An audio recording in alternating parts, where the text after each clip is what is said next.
Buenas noches, docentes y estudiantes. La noche de hoy les vengo a hablar acerca de la toxicocinética de genobióticos. Para conocer la definición de la toxicocinética, debemos conocer primero la definición de toxicología. La toxicología es la ciencia que se ocupa de los efectos adversos a la salud causados por agentes químicos, físicos, biológicos en los organismos vivientes. Hay que tener en cuenta dos conceptos muy importantes a la hora de la explicación de dicho tema. El primero es el concepto de toxicidad. La toxicidad es la capacidad intrínseca que posee un agente químico en producir efectos adversos frente a un órgano. Por otro lado, genobiótico se refiere a las sustancias extrañas que entran al organismo cuando se va a realizar dicho acto. Ya teniendo en cuenta dichos conceptos, tenemos que la toxicocinética se ocupa de los movimientos de los agentes químicos hacia adentro y fuera del cuerpo.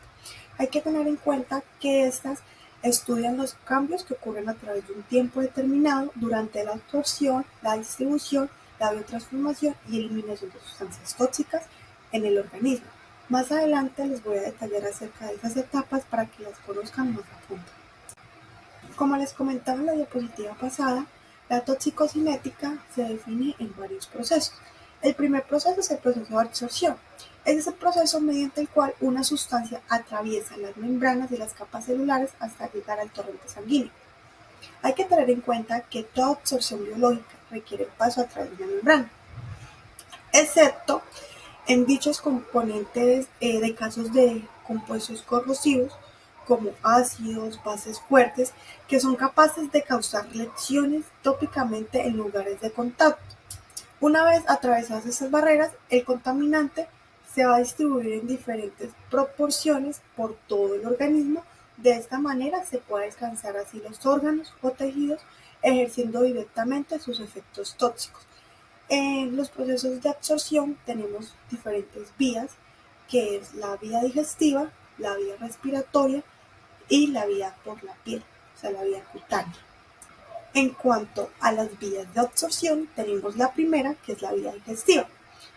¿Cómo absorbemos el estómago las sustancias tóxicas?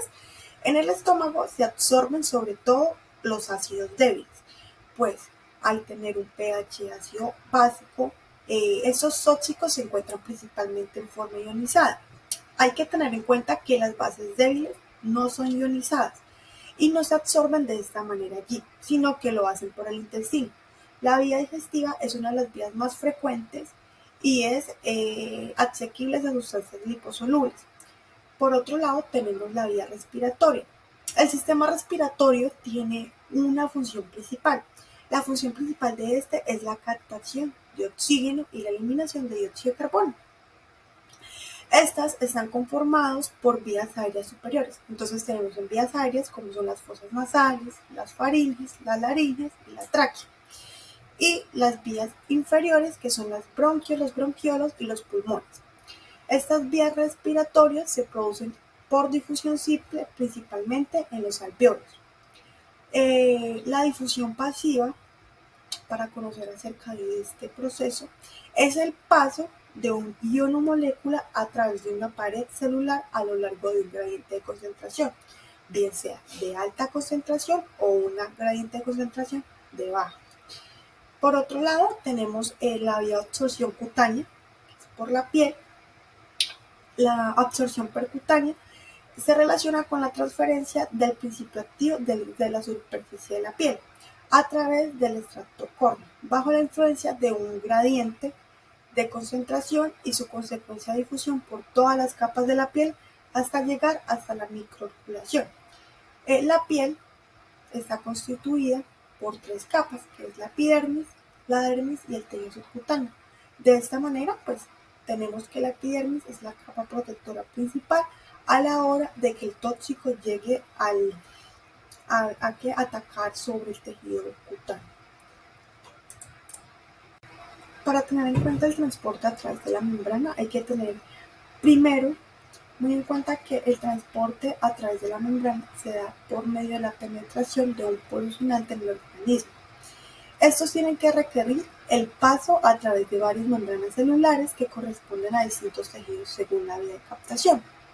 En todo el caso, el contaminante debe superar una o varias membranas celulares y por lo tanto es fundamental analizar la estructura de dichas membranas.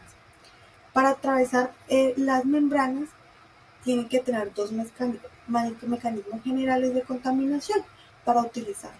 Está el mecanismo del transporte pasivo y está el mecanismo del transporte activo. Frente a eso tenemos 4 procesos importantes que se realizan durante el transporte a través de la membrana, que son la difusión simple, la difusión facilitada, el transporte activo y la difusión a través de la membrana.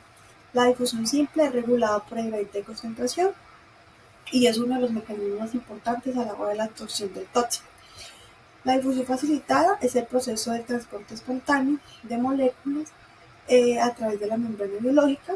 El transporte activo, cabe resaltar que para que se realice este transporte activo debe requerir un gasto de energía, ya que requiere un transportador.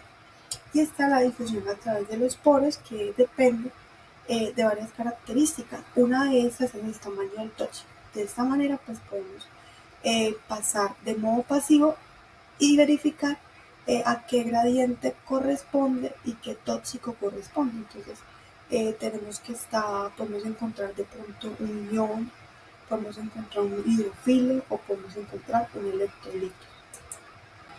El segundo proceso es el proceso de distribución. La distribución corresponde a la segunda fase de la toxicocinética. Se podría definir como el paso del tóxico de la sangre a los diferentes tejidos donde ejercerá su acción o bien se acumulará. Para eso tenemos que tener en cuenta diferentes características, que son reacciones y enlaces químicos, los sitios donde actúan los tóxicos y el paso y acumulación